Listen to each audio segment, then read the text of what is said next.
Babies R Us is a large retailer of baby and young children's products that opened in 1996 and closed in 2018. Thank you for your suggestion. My new collection at Babies R Us is truly scrumptious. I put my own special touches on everything babies need, from stylish nurseries to sweet surprises, from frills to funny monsters. My designs are fun for babies and moms. Now you can explore it all, only at Babies R Us. Introducing Truly Scrumptious, designed by Heidi Klum. Available September 15th, exclusively at Babies R Us. Babies R Us traces its roots back to Jack Tate Jr. The intense desire to start his own business was ignited one day in March of 1969 when he went shopping for baby supplies and furniture for his 9-month-old daughter and was struck with the inspiration. Why not put everything that you need to buy for your baby under one roof and create a sort of one-stop shop for parents? It hit me like a force that I still don't understand, said Jack Tate. After his shopping trip, Tate wrote the name Carolina Baby on a legal pad and filed it away. Tate was a lawyer at the time running his own law firm. Mr. Tate began looking for capital to start a Carolina Baby shop. He approached some local bankers and was able to convince them to front about $200,000. Tate had hired a 20-year-old legal secretary named Lisa Robertson to help with his law practice part-time. Together, they opened the first Carolina Baby store in Greenville in March of 1971. Robertson would later become president of the company.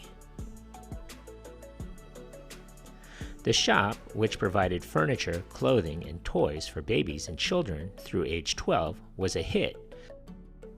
Tate shuttered his law firm in April and never looked back.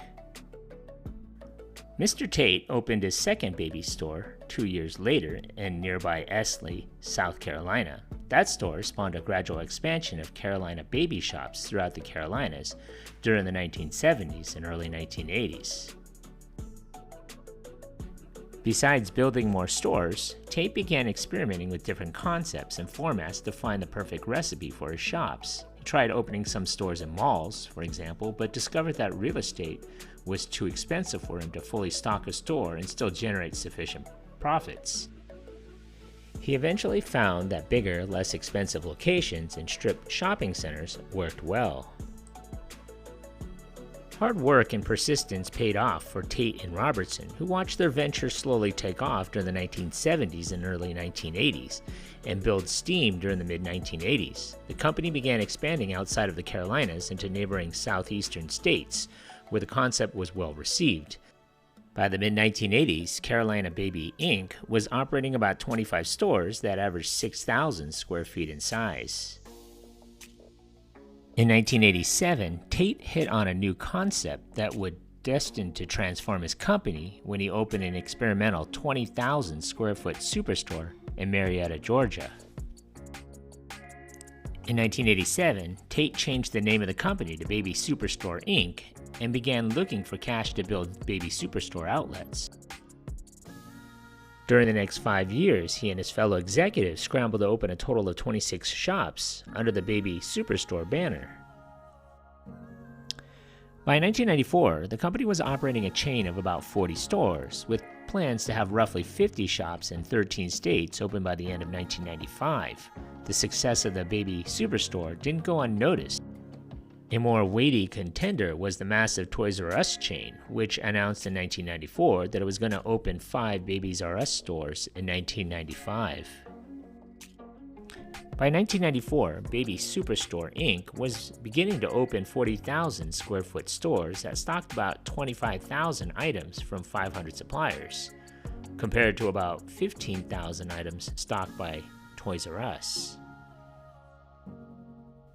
In October of 1996, Toys R Us bought Baby Superstore Inc. for about $407 million in stock.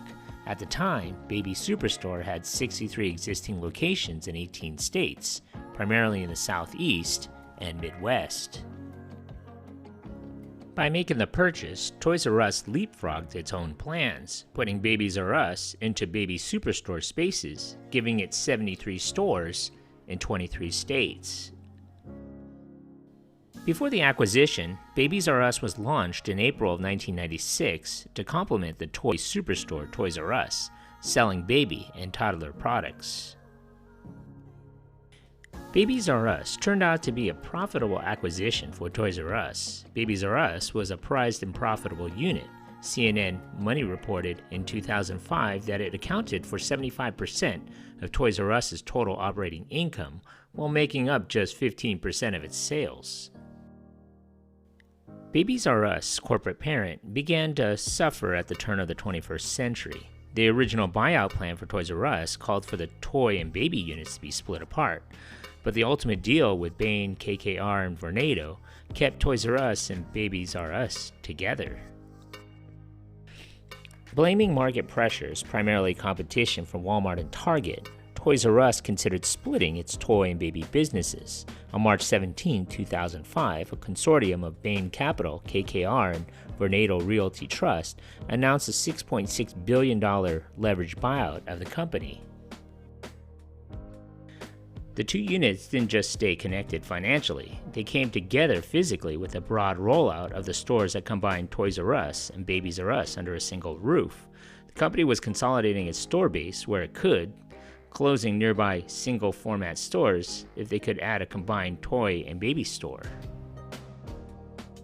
Some would argue that Babies R Us was what kept Toys R Us afloat for many years, and after the private equity owners took over, it became a sidekick to the toy side with little investment in the business until it was too late. For those who worked on the Babies R Us side, there was a constant rivalry between the toy and baby units. When the company started building combined stores, a manager once said, "I could immediately tell the baby side of these stores were not going to produce the results they expected," he said. The square footage devoted to the baby products was cut in about half from normal Babies R Us stores, which headquarters dealt with by carrying less baby furniture. Moreover, toys enjoyed more space in the combined stores, which many thought hurt the sales on the baby side. Babies R Us began to decline, eventually hitting a crisis point in the months leading up to the company's unwinding and falling behind the also challenged toy business. On September 18, 2017, Toys R Us, Inc. filed for Chapter 11 bankruptcy, stating the move would give it flexibility to deal with the $5 billion in long-term debt by borrowing $2 billion so it could pay the suppliers for the upcoming holiday season and invest in improving current operations. The company had not made a profit since 2013. The company had been paying $400 million per year to service its debt, which prevented it from investing in improvements in in-store experiences to compete with Amazon and Walmart. Baby registries are also in jeopardy as Babies R Us. Those stores begin closing as well as part of all this bankruptcy. Parents today dealing with the fallout and tell ABC Action News reporter Adam Weiner they don't see a good alternative out there. Shelves are emptying quickly as this Babies R Us on West Hillsborough Avenue counts down till it closes for good. Because Babies R Us usually has everything for babies, so it's a little scary. On March 15, 2018, Toys R Us received approval from the bankruptcy court to liquidate its stores. On June 29, 2018, Toys R Us and Babies R Us permanently closed all of its remaining U.S. locations after 70 years of operations. Babies R Us was gone from U.S. locations, but the brand continued on in other countries.